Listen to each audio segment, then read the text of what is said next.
Dans la première partie de cette série de vidéos sur les origines de Yahvé, nous avions adopté l'hypothèse madianite, qui faisait de Yahvé une divinité des nomades du sud du Levant, une divinité de l'orage, de la montagne et du désert. Si cette hypothèse se base sur des éléments historiques, il faut cependant garder à l'esprit qu'elle n'est qu'une hypothèse. Toutefois, elle paraît être la meilleure en l'état actuel de nos connaissances. Yahvé n'apparaît dans aucune liste de divinités ougaritiques ou cananéennes. En Canaan, il n'y a aucune trace dans l'épigraphie, dans l'archéologie ou dans des mentions extérieures antérieures au IXe siècle avant notre ère. On peut ainsi en conclure que Yahvé n'est pas une divinité autochtone à Canaan, mais qu'il y a été importé. C'est sur cette base que nous poursuivons notre enquête, pour chercher à comprendre comment Yahvé arrive en Canaan.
Avant toute chose, il nous faut dresser un portrait du Levant à la fin de l'âge du bronze, au XIIe siècle avant notre ère, au moment où il semble que le chemin des futurs Israélites croise celui de Yahvé.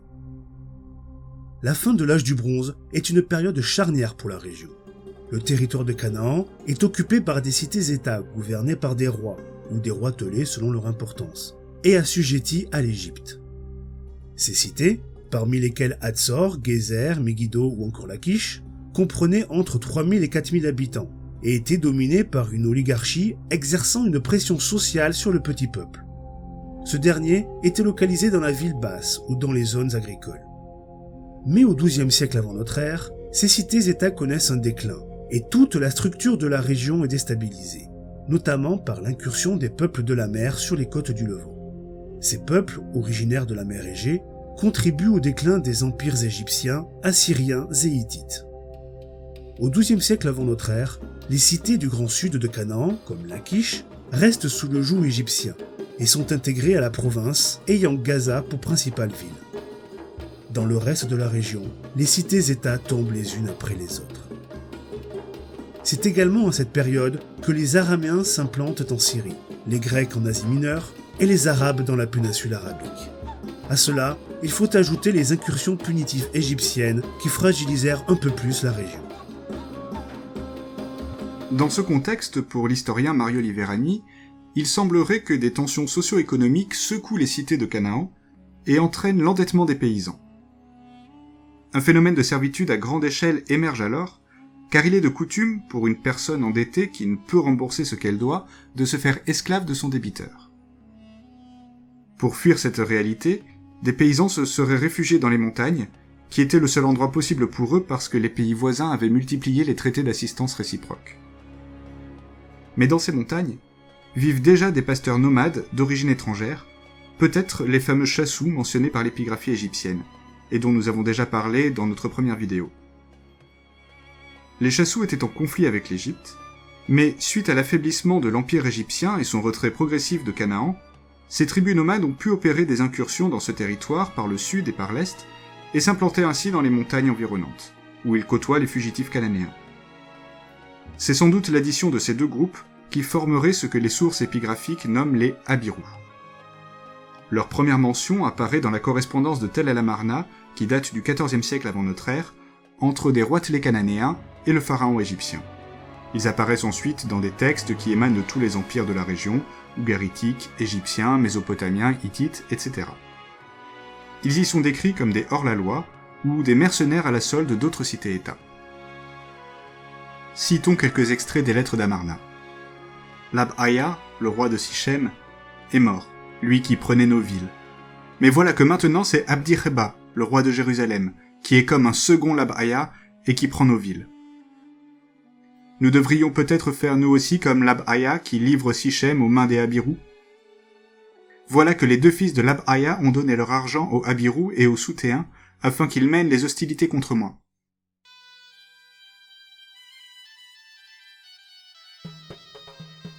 Certains assimileront également les Habirous à un autre groupe similaire, sous le vocable de Sagaz, qui apparaît dès le XXIe siècle avant notre ère dans la région du Croissant fertile, et qui décrit des groupes de pillards nomades. Ces termes d'Habirous et de Sagaz ne désignaient pas une ethnie, mais plutôt un groupe social multi-ethnique de migrants fuyant leurs conditions, la famine et la guerre. On pourrait ainsi établir un lien entre ces Habirous et les futurs Hébreux, et ce pour plusieurs raisons. Leur appartenance à la couche sociale inférieure, ainsi que l'utilisation du terme hébreu dans la Bible, visant à définir le caractère marginal et nomade de ce peuple. Et si nous ajoutons à cela la sonorité des termes Habirou-hébreu, on pourrait facilement penser que les Hébreux furent originellement un de ces groupes d'Habirous. De plus, le terme Habirou semble disparaître à partir du XIIe siècle avant notre ère.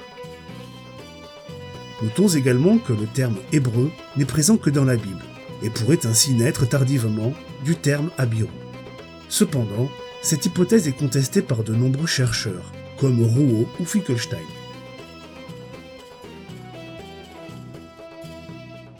Dans cette région déstabilisée politiquement, soumise au razzia des Habirous, et profitant du désordre causé par les peuples de la mer, le petit peuple des cités se serait révolté contre la caste dirigeante.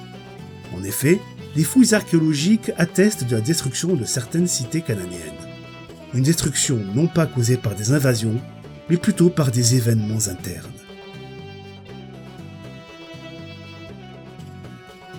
Prenons l'exemple de Hatzor, qui est l'une des cités les mieux connues de Canaan à l'âge du bronze.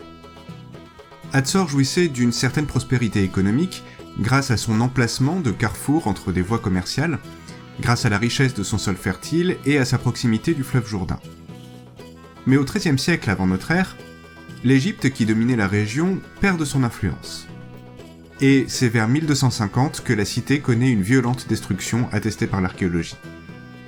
La Bible attribue cette destruction à Josué lors de la conquête de Canaan par les Hébreux sortis d'Égypte. On constate en tout cas que la population de la ville, qui aux époques précédentes était estimée à environ 15 à 20 000 personnes, réparties entre la ville haute, que l'on appelle le Tel, et la ville basse, cette population diminue jusqu'à disparaître à la fin du XIIIe siècle. La ville ne sera réoccupée que 150 à 200 ans plus tard. On pourrait alors sombrer dans la facilité et trouver une corrélation entre l'archéologie et le texte biblique. Cependant, la vérité semble un petit peu différente. Pour Amnon Bentor, qui dirige les fouilles de la cité depuis 1990, la situation de Hatzor, qui est éloignée des côtes, de même que l'absence de traces d'occupation par les peuples de la mer, disqualifie ces derniers comme responsables de la destruction de la ville. L'archéologue biblique exclut tout autant les empires et cités voisins, et il leur préfère un groupe de nomades, les proto-israélites, qui seraient à l'origine de la destruction et du renversement de la cité. Il compare ces événements aux conquêtes de l'Empire romain par les peuples germaniques, la cité en déclin ne pouvant se protéger. Cependant, Amnon Bentor s'appuie un peu trop sur la Bible, et oublie la fracture sociale et économique entre les habitants de la ville haute, l'oligarchie, et ceux de la ville basse. Une erreur que ne commet pas la co-directrice des fouilles, Sharon Zuckerman, qui explique la destruction de la cité comme étant le résultat de révoltes internes. En effet, Sharon Zuckerman démontre qu'aucune arme n'a été retrouvée dans les rues, comme il est d'usage sur les sites ayant connu des combats. Seule trace de conflit, des incendies qui semblent violents et intenses. Un autre indice était l'hypothèse du soulèvement populaire. Des statues de rois ou de divinités ont été retrouvées profanées, amputées ou décapitées. Un procédé donc bien plus politique ou social que purement guerrier. À titre de comparaison, les statues royales et religieuses françaises connurent un sort identique lors de la Révolution. Et ceci concorde avec les textes bibliques. dans lesquels les Cananéens jouissent d'une image exécrable auprès des Israélites. Canaan représenterait ainsi l'oppression et la servitude dont ils furent victimes et dont ils se libérèrent. Nos recherches nous amènent à conclure que si un tel soulèvement est possible, ceci est dû au recul de l'influence égyptienne dans le nord et à l'affaiblissement de son soutien aux dirigeants des cités-États.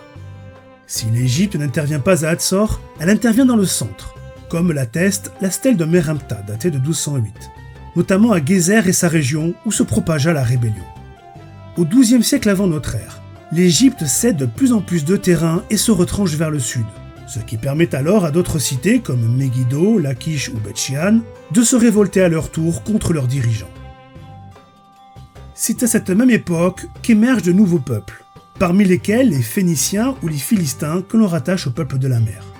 Ceux-ci s'installent sur les anciennes cités côtières, se mélangeant aux populations locales, et participent ainsi au recul de l'influence égyptienne dans la région. Parallèlement à l'effondrement des cités-États, les montagnes alentours se peuplent de petits villages.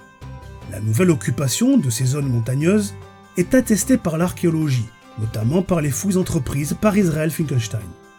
Ainsi, des poteries découvertes après l'implantation de ces nouveaux arrivants semblent identiques à celles mises à jour dans les villes basses des cités-États déchues.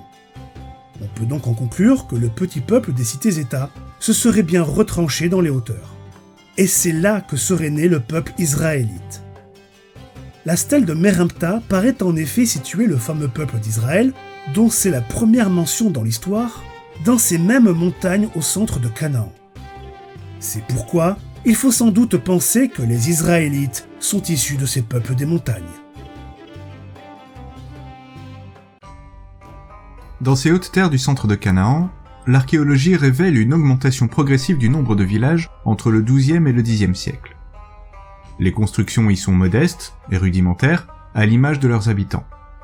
Plus aucune trace de caste ou d'oligarchie, l'urbanisme est homogène, sans grande demeure ni palais. Les Philistins installés dans la plaine côtière font tampon avec les Égyptiens, qui ne semblent plus avoir de réelle influence à ce moment-là. Pendant ce temps, dans les plaines du Nord, la civilisation cananéenne semble perdurer malgré tout. Et c'est dans ce contexte modeste des villages des hautes terres du centre que les petits royaumes israélites verront le jour au Xe et IXe siècle, mais nous y reviendrons plus loin. En tout cas, ce n'est qu'à ce moment-là, le Xe et le IXe siècle, que les proto-israélites paraissent prendre possession de quelques cités de la plaine. L'exemple de Hatzor que nous avons vu précédemment montre un schéma chronologique un peu différent. La réoccupation de la ville, d'après Amnon Mentor, commence au XIe siècle.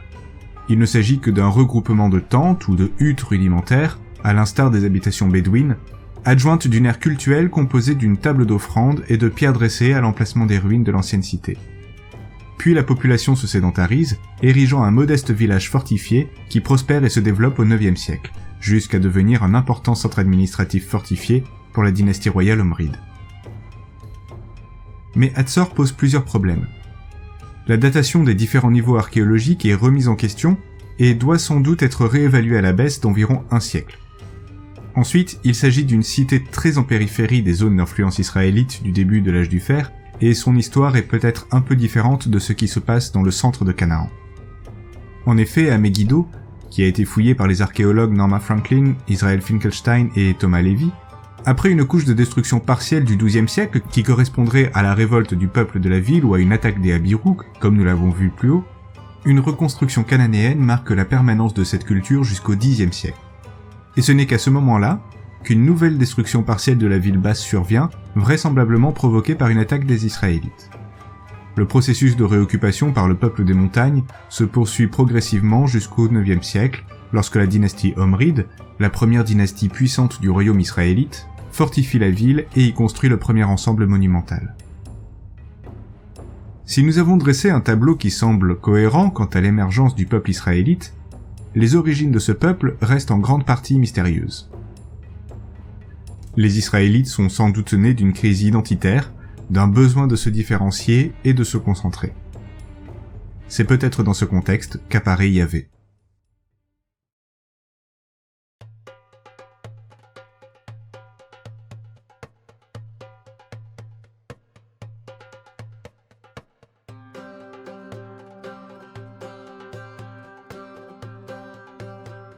La Bible hébraïque, notamment le livre d'Exode et celui d'Osée, rapporte que Yahvé devient le Dieu d'Israël après la révélation sur le mont Sinaï et la conclusion de l'Alliance.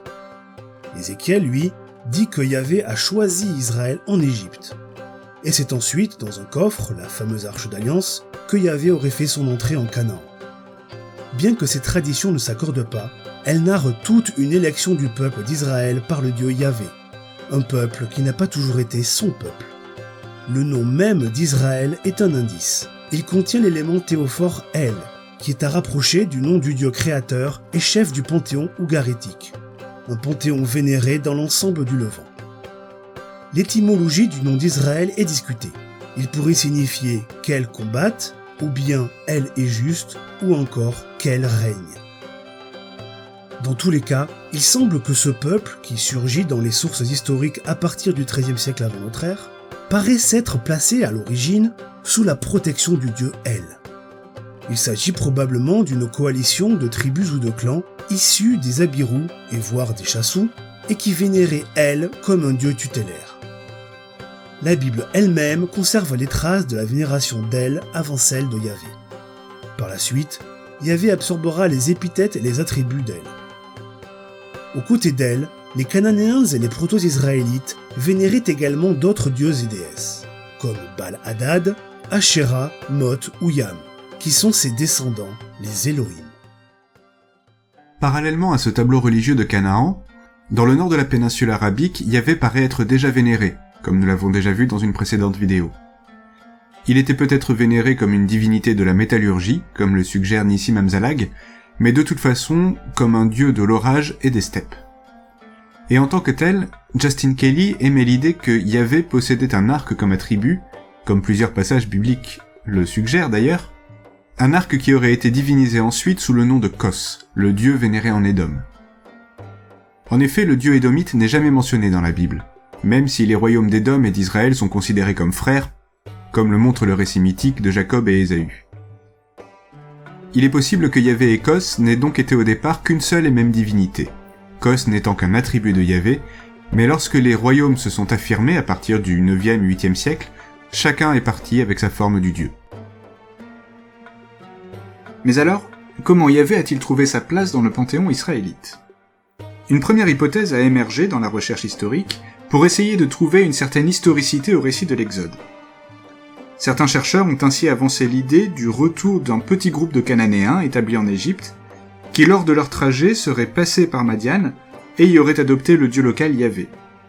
Ils l'auraient ensuite importé en Canaan à leur arrivée aux alentours de 1200 avant notre ère. Cette hypothèse est évidemment possible. Cependant, elle pose quelques problèmes. Notamment, comment un petit groupe de personnes venant de l'étranger a-t-il pu influencer par la suite tout un peuple ? Il existe sans doute une hypothèse plus simple, développée notamment par Thomas Romer. Nous avons déjà admis l'idée que Yahvé, dieu de l'orage, dieu guerrier, serait plutôt originaire du territoire de Madian, et qu'il avait été adopté par un groupe parmi le peuple que les Égyptiens nomment Chassous. Certains de ces Chassous semblent, à la fin de l'âge du bronze, au moins entrer en contact, voire nouer de vrais liens avec les Abirous dans le sud de Canaan. Si l'on en revient au texte biblique, le récit de la théophanie du Sinaï que l'on trouve au chapitre 19 à 24 de l'Exode, qui bien que de composition relativement récente, garde sans doute des traces de traditions anciennes, se réfère aux Hébreux sortis d'Égypte comme devenant le peuple de Yahvé. Ce terme de peuple, Am en hébreu, indique un lien de parenté très fort, de type clanique, voire guerrier au sens de troupe. Et le texte de l'Exode privilégie ce terme à l'emploi du nom Israël. Il faut donc sans doute y voir une distinction originelle entre ce peuple indéterminé, constitué de Chassous et de Abirous, et qui scelle le premier une alliance avec le dieu Yahvé, et Israël qui adoptera le dieu dans un second temps. Le peuple de Yahvé a peut-être adopté ce dieu pour des raisons guerrières, un dieu auquel il attribue le recul de l'Égypte qui dominait jusque-là le Levant. Et suite à ce recul, la circulation est rendue plus libre entre le sud et les montagnes cananéennes. Ce ne serait alors que dans ce deuxième temps que le peuple de Yahvé aurait introduit le dieu dans les montagnes judéo-éphraïmites où se trouvait Israël. C'est peut-être ce que reflète le Deutéronome au chapitre 33, versets 2 à 5. Et Yeshurun a eu un roi, lorsque se sont rassemblés les chefs du peuple et en même temps les tribus d'Israël. Le dernier verset paraît faire allusion à une union entre les chefs du peuple de Yahvé et les tribus regroupées sous le nom d'Israël. Est-ce à ce moment-là que Yahvé devient le Dieu d'Israël? Cela semble s'être produit au début de la royauté, aux alentours du premier millénaire avant notre ère, lorsque les tribus réinvestissent progressivement certaines cités, comme Jérusalem ou Sichem, pour y créer des sortes d'états dimorphes à la fois tribaux et urbains. Que peut-on dire de la suite de l'histoire? Nous savons que Yahvé deviendra, au moins au IXe siècle, et peut-être même avant, le Dieu national du royaume d'Israël et de celui de Juda. Il s'agit en tout cas d'un long processus. Mais que les tribus israélites aient adopté Yahvé comme Dieu tutélaire dès cette période est une relecture historiographique. En effet, aucun des patriarches, aucun des juges, ni aucun des premiers rois ne porte un nom yahviste, hormis Josué et Jonathan. Ceci dit, même lorsque le culte de Yahvé a pris de l'importance, on constate des différences dans les deux royaumes. Comment les expliquer? Et comment Yahvé s'impose-t-il dans ces deux états? Avant le premier millénaire avant notre ère, la religion des tribus qui reforment des embryons d'États en Canaan est toujours typiquement cananéenne. En témoignent par exemple les noms de villes comme Anatoth, Baal-Peratsim, Beth-Dagon, Beth-El, Jéricho, Jérusalem ou Beth-Shamash. Toutes ces villes portent des noms de dieux ou de déesses. Anat, Baal, Dagon, El, Yarihu, Shalimou ou Shamash. Par ailleurs, l'archéologie montre au travers de représentations de divinités qui ont pu être découvertes qu'il n'y a pas de différence entre les cultes cananéens et les cultes de tout le Levant. Le chef du panthéon est El. Les autres divinités lui sont subordonnées. Yahvé peut alors s'insérer dans ce panthéon en tant que Elohim, c'est-à-dire fils de El. Et il est possible que l'un des premiers sanctuaires yahvistes de la région ait été établi à Shilo. Les indices bibliques que nous possédons semblent l'indiquer en tout cas, et nous vous renvoyons à la version textuelle de cette vidéo pour plus de détails. Shilo joue un rôle important dans la Bible, notamment parce qu'elle est le lieu où Samuel, le prophète chargé par Yahvé d'oindre Saül comme premier roi d'Israël, a commencé sa vocation. Nous venons de mentionner Saül, premier roi d'Israël, à qui succéderont David et Salomon.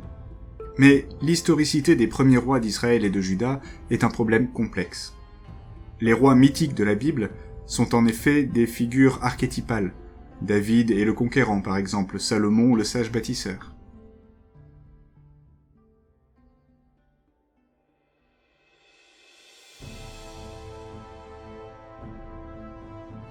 En dehors de la Bible, nous ne possédons aucune mention de ces rois. La stèle de Tel Dan, datée du 8e siècle avant notre ère, fait bien allusion à une maison de David, mais cela ne nous dit rien sur la figure historique du roi, sinon que les rois de Juda se revendiquaient de sa descendance.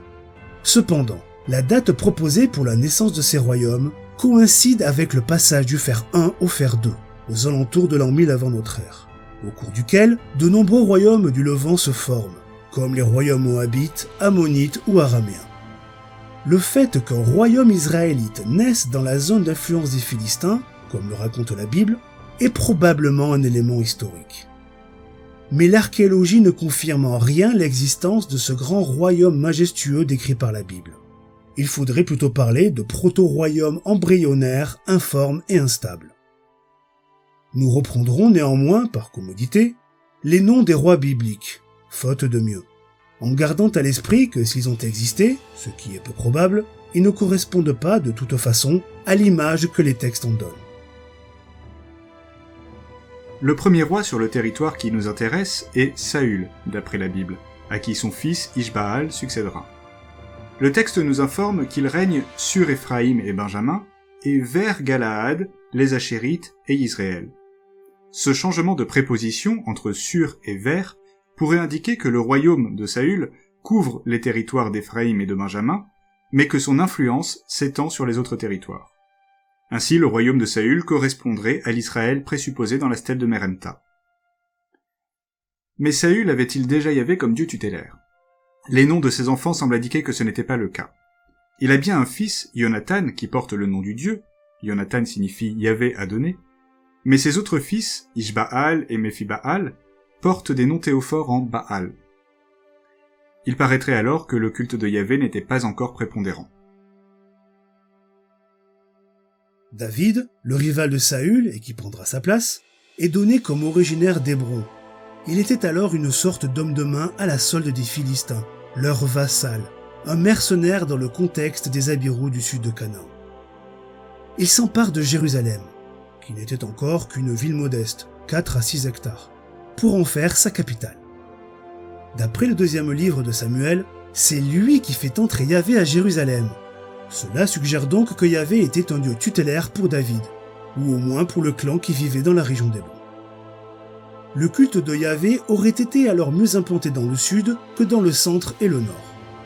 Mais David ne fait pas construire de temple pour son dieu, ce qui pose question. Peut-être plaça-t-il Yahvé dans un sanctuaire consacré à une autre divinité à Jérusalem. D'après la tradition, c'est Salomon, le fils de David, qui fait construire un temple pour Yahvé à Jérusalem. Mais le texte biblique ne nous est que de piètre secours pour en savoir plus, tant il est soumis aux différentes strates de rédaction successives qui s'étalent grosso modo entre le 7e et le 6e siècle au moins. Mais une chose est sûre, le grand empire salomonien décrit par la Bible n'a jamais existé. Le texte qui décrit la construction du temple, au chapitre 6 à 8 du premier livre des rois, est complexe et pas toujours très compréhensible. En témoignent les différences importantes entre le texte hébreu et sa traduction grecque. Pour Konrad Ruprecht, plutôt qu'une construction ex nihilo, le temple de Salomon serait la construction d'une annexe pour Yahvé à un temple préexistant pour un autre dieu. Et ce dieu pourrait être un dieu solaire, Shalimou, le dieu du soleil couchant, qui donne son nom à Jérusalem, ou bien Shamash, le soleil lui-même. D'ailleurs, selon Otmar Kiel, dans l'iconographie, Shamash est représenté comme un juge, adjoint des dieux droit, Siddiq, et justice, Missor. Comme l'illustre par exemple un sceau daté du 7e siècle avant notre ère, découvert dans un tombeau à Jérusalem. Et ce sont les mêmes attributs que nous retrouverons plus tard pour Yahvé, sous les noms de Sédek et Mispat. Nous reviendrons plus en détail sur ce lien dans notre prochaine vidéo, ainsi que dans notre série consacrée à l'exégèse biblique. Il n'est pas rare dans tout le Proche-Orient que le culte d'une divinité solaire soit le culte principal. Le meilleur exemple en est Amon-Ra en Égypte. Le soleil est créateur, il donne la vie, et c'est lui aussi qui est garant de la justice. Il n'est pas rare non plus de constater une vénération conjointe entre un dieu solaire et un dieu de l'orage, comme Yahvé.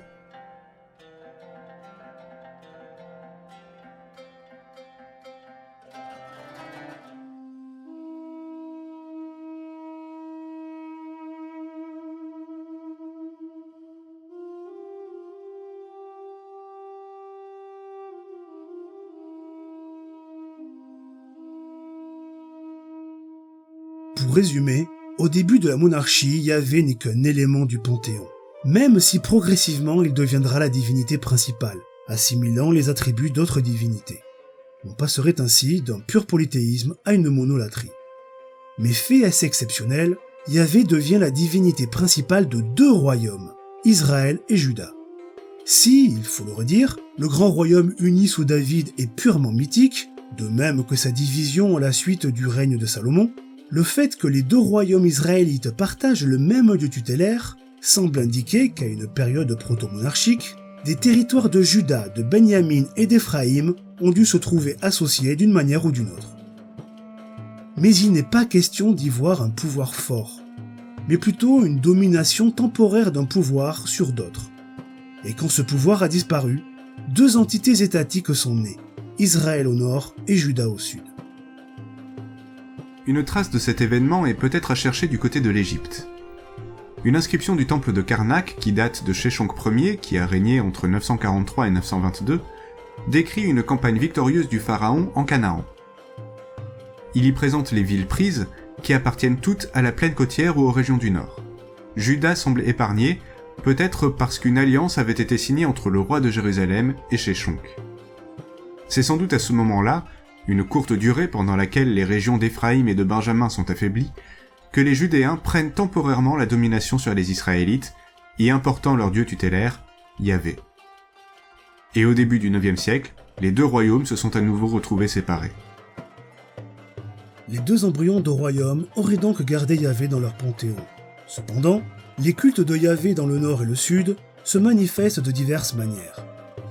À une époque plus récente, au 8e siècle avant notre ère, les inscriptions de Kuntilet Ajroud indiquent clairement un Yahvé de Samarie, donc du nord, et un Yahvé du Théman, c'est-à-dire du sud. Il convient donc d'étudier les différences qui émergent entre le culte yahviste du royaume du nord et celui du sud.